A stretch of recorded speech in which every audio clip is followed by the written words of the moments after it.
Donc,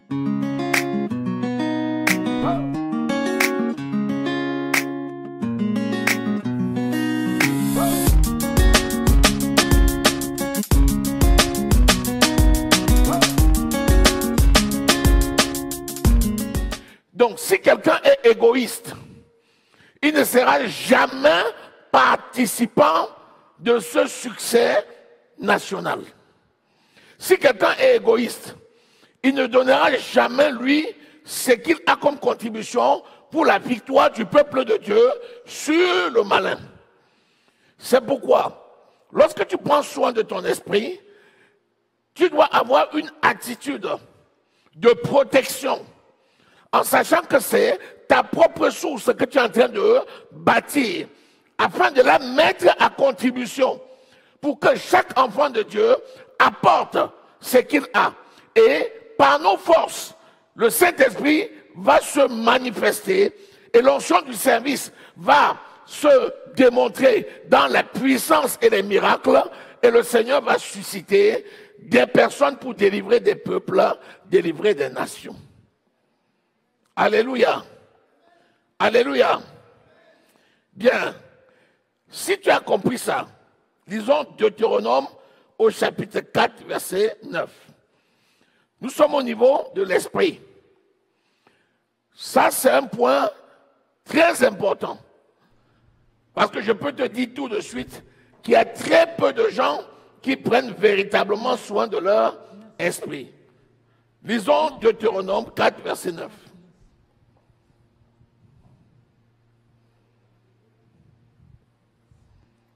Seulement, prends garde à toi et veille attentivement sur ton âme tous les jours de ta vie, de peur que tu n'oublies les choses que tes yeux ont vues et qu'elles ne... Lorsque tu as la révélation sur ces choses et sur l'importance de ces choses, fais tout pour ne pas les oublier. Qu'est-ce qui fait oublier? La distraction. C'est la distraction qui va déplacer l'intérêt que tu avais donné à ces choses importantes pour les déplacer et les mettre sur ce qui ne nourrit pas. Ensuite, ta responsabilité, c'est de consacrer ça à ta maison, à tes enfants, aux enfants de tes enfants et de génération en génération jusqu'à ce que l'ensemble de ton pays soit sauvé. Vas-y voir. Pourquoi ta famille peut périr alors que tu es là? Alors que tu as eu la révélation. Tu te rends compte finalement qu'on parle du patriarche pour parler d'une génération ou d'une autre génération. Une génération part d'une personne. Pourquoi? Quand tu as cette révélation, tu vas utiliser cette révélation pour impacter tes enfants, tes petits-enfants, tes arrière-petits-enfants, de génération en génération. De la même façon que la malédiction était venue et a impacté les familles de génération en génération, de la même façon, la délivrance va venir par toi et va impacter également tes familles de génération en génération. Alléluia. Nous voyons ici que si nous avons commencé par le cœur, c'est le cœur de l'homme. Il dit dans Romains au chapitre 3, 23, que le cœur de l'homme est tortueux par-dessus tout. Donc, si le cœur de l'homme est tortueux par-dessus tout, ce n'est que le salut en Jésus-Christ qui va libérer ce corps de la captivité pour permettre à ce corps de devenir droit. Le cœur de l'homme est tortueux. Le cœur ne devient droit que quand le Saint-Esprit prend place dans le cœur. Au lieu d'être tortueux, il devient droit. Au lieu d'être flou, il devient clair. Alléluia. Alléluia. Très important. Lisons Luc au chapitre 6, verset 45. Il nous parle maintenant de l'homme bon. Un homme bon, c'est quelqu'un qui reçoit Jésus-Christ comme Seigneur et Sauveur. Jésus dit aux pharisiens qui l'ont appelé bon maître. Il dit, pourquoi m'appelez-vous bon et ne faites-vous pas ce que je vous dis? Parce que par définition, il n'y a de bon que Dieu lui seul. Donc, quelqu'un ne peut être bon que lorsque Dieu vient habiter son esprit. Alléluia. Amen. Lisons. L'homme bon tire de bonnes choses du bon trésor de son cœur, et le méchant tire de mauvaises choses de son mauvais trésor. Voilà. Car c'est de l'abondance du cœur que la bouche parle. Alléluia. Par définition, si tu es né de nouveau, tu es donc bon comme tu es bon. Et si tu es bon, tu as donc les bons trésors dans ton cœur. Pourquoi? Parce que Jésus étant bon, en lui se cachent tous les trésors de sagesse et de connaissance. Donc, on ne peut pas être enfant de Dieu et être méchant. Un païen est méchant. Un faux enfant de Dieu est méchant. Si tu vois quelqu'un qui, en se disant frère ou sœur, a une vie mondaine, ce n'est pas un enfant de Dieu né de nouveau. C'est un païen. Cette personne, prie pour lui. Tu verras le jour où cette personne aura la révélation. Et elle va donner son cœur réellement. Tu verras que son comportement va changer radicalement. Pourquoi? Parce que c'est l'Esprit de Dieu qui révèle à l'esprit de l'homme que tu es enfant de Dieu. Et l'Esprit qui te révèle ça, te donne les caractères de Christ. Et tu vois quelqu'un qui va changer radicalement. On dit, comment il est arrivé à changer? Ce n'est pas lui.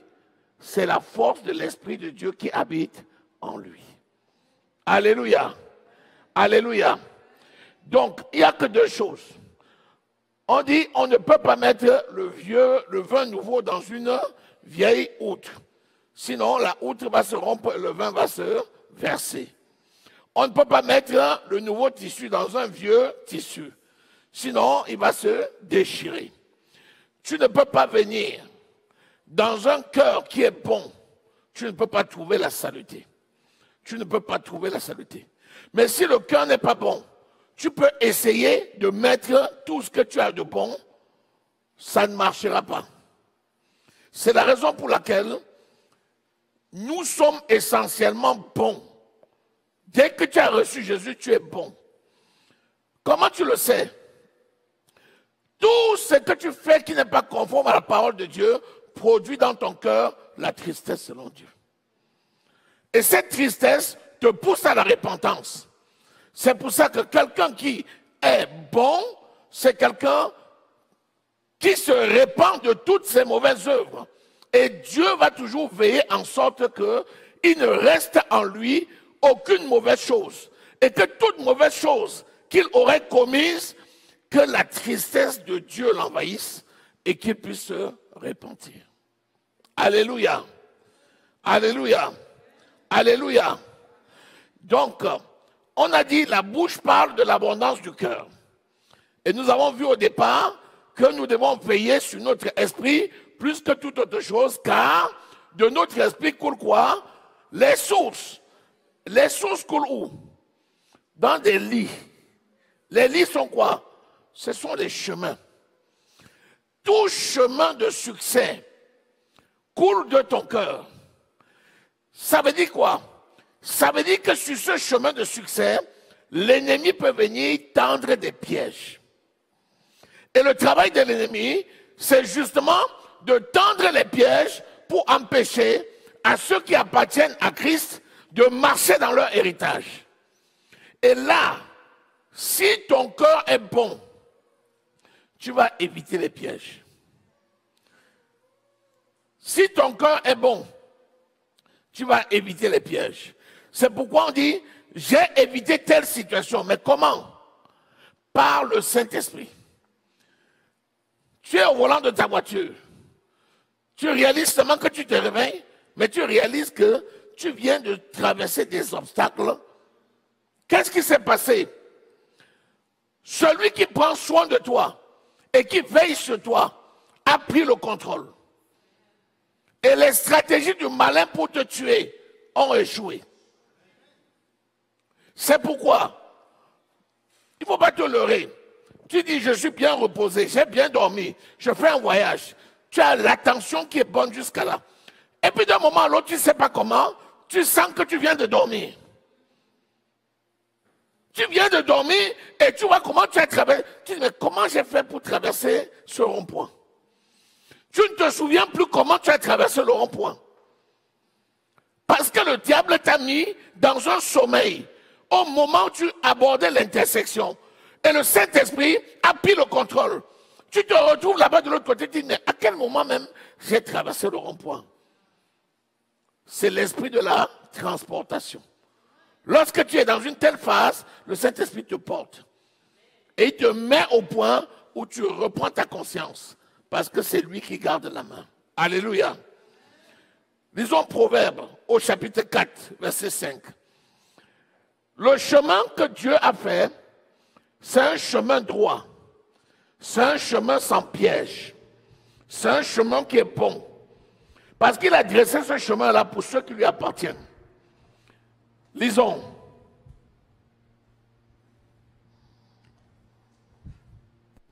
Acquiert la sagesse, acquiert l'intelligence. N'oublie pas les paroles de ma bouche et ne t'en détourne pas. C'est Proverbe combien? 4, 5. Lis Proverbe 22, verset 5. Des épines, des pièges sont sur la voie de l'homme pervers. Celui qui garde son âme s'en éloigne. Celui qui prend soin de son cœur. Tu vas réaliser toujours que tu vas t'éloigner des pièges. Lorsque tu marches, l'ennemi tente toujours des pièges. C'est ce qu'on appelle le filet de l'oiseleur. Il cherche toujours à te faire tomber. Parce que la Bible dit que le diable ne dort pas. Il rôde comme un lion ruissant cherchant qui il va dévorer. Je te rappelle que les personnes qui sont les plus attachées au Seigneur sont ceux qui sont dans les carnets d'adresse du diable.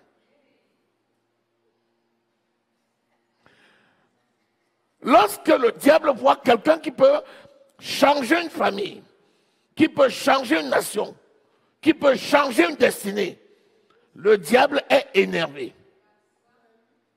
Alors, comme lui ne dort pas, il va chercher le moyen de te faire tomber au moment où tu seras le plus distrait. Mais quand tu es quelqu'un qui est bon, parce que tu as dans ton cœur les bons trésors de Christ, le Saint-Esprit va toujours te transporter pour te faire traverser des pièges, te faire traverser des bombes. Tu vas arriver quelque part où les gens ont mis des bombes. Quand ils vont activer la bombe, ils ne te verront pas. Parce que le Seigneur a détourné ton chemin. Tu es en train de rouler. Tu planifies ton chemin.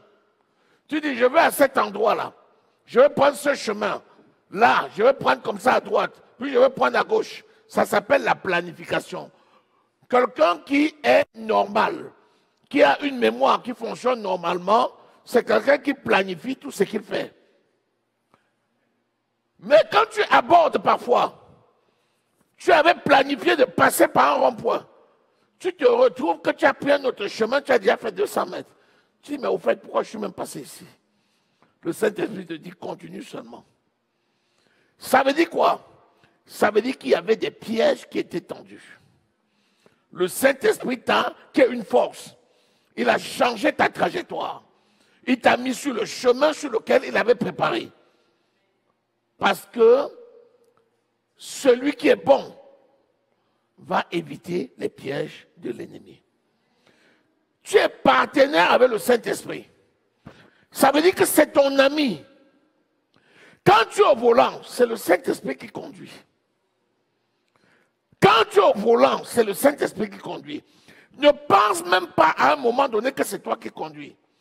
Sinon, si c'est toi qui conduis, comment tu peux faire pour défier et pour éviter les forces des ténèbres, les esprits méchants et mauvais qui sont sur le chemin pour provoquer l'accident? Quand on fait les délivrances, il y a des esprits qui se présentent souvent comme étant des pitons, qui se présentent souvent comme étant des esprits de mort. Des esprits qui sont là pour provoquer des accidents. Des esprits qui disent qu'ils sont là pour faire chuter les avions. Des esprits qui disent qu'ils sont là pour faire noyer les bateaux. Ces esprits-là, dès que tu entres et que tu rentres dans cette voiture-là, c'est l'Esprit de Dieu qui prend le contrôle. C'est lui qui va changer tes trajectoires. C'est lui qui va te transporter lorsque tu arrives sur une mine. Au lieu que la mine s'éclate sur ton chemin, les adversaires seront étonnés de voir que tu as traversé sans que la mine ne s'active. Pourquoi? Parce que le Saint-Esprit est là. Alléluia. Ne pense pas que tu es sage à tes yeux. Ne dis pas, je suis trop sage pour éviter les pièges de l'ennemi. Non. Si ce n'est pas le Saint-Esprit qui te transporte, tu ne peux pas. Notre Dieu est lent à la colère, riche en bonté, mais il veut les gens qui sont sages. Le sage, c'est celui qui prend les choses par la grâce et qui laisse le Seigneur le conduire. Si tu marches sur le bon chemin, si les voies de ton cœur sont droites, tu vas éviter les pièges. Mais si tu marches selon ta propre sagesse, tu vas tomber dans le filet de l'oiseleur. C'est ça qui explique que celui qui pense qu'il est sage, à un moment donné, sa vie s'arrête. Il ne peut plus avancer. Parce qu'il y a des barrières spirituelles qui bloquent sa vie. Si tu te laisses conduire par le Saint-Esprit, en prenant soin de ton esprit, le Saint-Esprit va dévier les pièges. Est-ce que tu es là? Est-ce que tu es là? Il va dévier les pièges. Après ça, il y a deux effets. Nous venons de lire le premier effet, c'est que la bouche parle de l'abondance du cœur. Or, ce n'est pas la bouche que tu crées. Plus que ta bouche, c'est l'épée de l'esprit. Et c'est cette épée-là qui va engendrer le réma. Toute parole qui est conçue dans ton esprit et que tu as libérée, c'est le réma de Dieu qui va amener à l'œil optique ce qui était gardé dans le spirituel. Alléluia. Donc, attention, il ne faut pas que des choses mauvaises sortent de ton cœur. Matthieu au chapitre 15, verset 19. Quand tu es sage, tu diminues le flot de paroles qui sort de ta bouche. Quand tu es sous la puissance du Saint-Esprit, ça doit beaucoup couler. Parce que là, il y a le maître qui prend le contrôle. Mais lorsque l'environnement, tu sens que c'est chargé, tu sens qu'il y a l'opposition, ne te presse pas à parler. Parce que l'opposition que les gens vont apporter, c'est pour te dire, t'amener à dire des mauvaises paroles. Parce que si tu dis des mauvaises paroles, tu te fragilises. Alléluia. Amen. Lisons. Car c'est du cœur que viennent les mauvaises pensées, les meurtres, les adultères, les impudicités, les vols, les faux témoignages, les calomnies. Rappelle-toi que dans Philippiens au chapitre 4, verset 8, il dit que ce qui est bon, ce qui est pur, ce qui est vertueux, ce qui mérite l'approbation, ce qui est digne de louange, soit l'objet de vos pensées. Pourquoi? Parce que c'est au niveau de la pensée que tu vas sanctionner pour rejeter tout ce qui est mauvais et garder dans ton esprit ce qui est bon. On dit que l'homme bon tire le bon trésor de son bon cœur. L'homme méchant tire le mauvais trésor de son mauvais cœur. Donc, tu dois maîtriser tes pensées de manière à éviter de stocker dans ton esprit toute mauvaise chose. Alléluia. Ça veut dire que quand nous allons parler de la pensée, nous allons voir les récepteurs du corps. Quelles sont tes pensées? Tu médites sur quoi? Qu'est-ce que tu vois? Quelles sont tes lectures? Qu'est-ce que tu écoutes? Quelles sont tes compagnies? Qu'est-ce que tu fais au quotidien? Qu'est-ce que tu privilégies? C'est ça qui finit par être l'objet de tes pensées. Mais si tu veilles sur toi et tu évites ces choses, tu médites la parole. C'est la parole que tu vas stocker dans ton esprit. Et chaque fois que tu veux enfanter, le réma, c'est le produit de la conception de la parole dans ton esprit, le logos. Alléluia. Alléluia. Alléluia. Lis Marc au chapitre 7, verset 21. Ça complète ce qu'on vient de voir là. Les mauvaises choses, ce ne sont pas des générations spontanées. Ce n'est pas que tu es bon et puis d'un moment à l'autre, les gros mots commencent à sortir de ta bouche.